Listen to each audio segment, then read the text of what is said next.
നമസ്കാരം.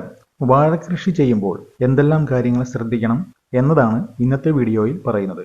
എല്ലാവർക്കും വീഡിയോയിലേക്ക് സ്വാഗതം. 50 സെന്റിമീറ്റർ നീളവും 50 സെന്റിമീറ്റർ വീതിയും 50 സെന്റിമീറ്റർ ആഴവുമുള്ള കുഴിയിലാണ് വാഴ വെക്കേണ്ടത്. വാഴക്കുഴികൾ തമ്മിൽ 2 മീറ്റർ അകലം ഉണ്ടായിരിക്കണം. കുഴിയിൽ കുമ്മായം വിതറി 10 മുതൽ 15 ദിവസം കഴിഞ്ഞു വാഴ നടാം.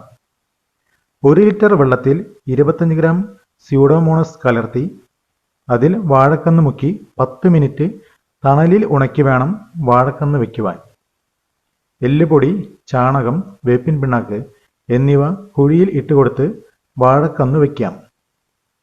വാഴക്കന്ന് വെച്ച് 1 മാസം കഴിഞ്ഞ് രാസവളമായി 65 gram urea, 325 gram Rajphos, 100 gram potash കൊടുക്കാം.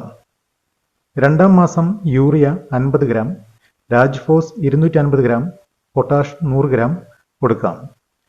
തുടർന്നുള്ള മാസങ്ങളിൽ രാജ്ഫോസ് കൊടുക്കേണ്ട ആവശ്യം ഇല്ല. 3-ാം മാസം മുതൽ 6-ാം മാസം വരെ യൂറിയ 50 ഗ്രാം, പൊട്ടാഷ് 100 ഗ്രാം വീതം കൊടുക്കാം.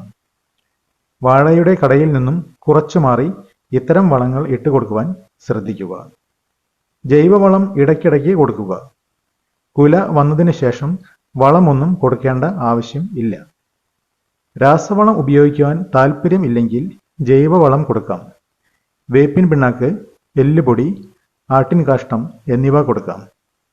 ആട്ടിൻകാഷ്ടം കൊടുക്കുമ്പോൾ ജലലഭ്യത നന്നായി ഉറപ്പുവരുത്തുക. ചാണക സ്ലറി ഒഴിച്ചു കൊടുക്കുന്നത് നല്ലതാണ്.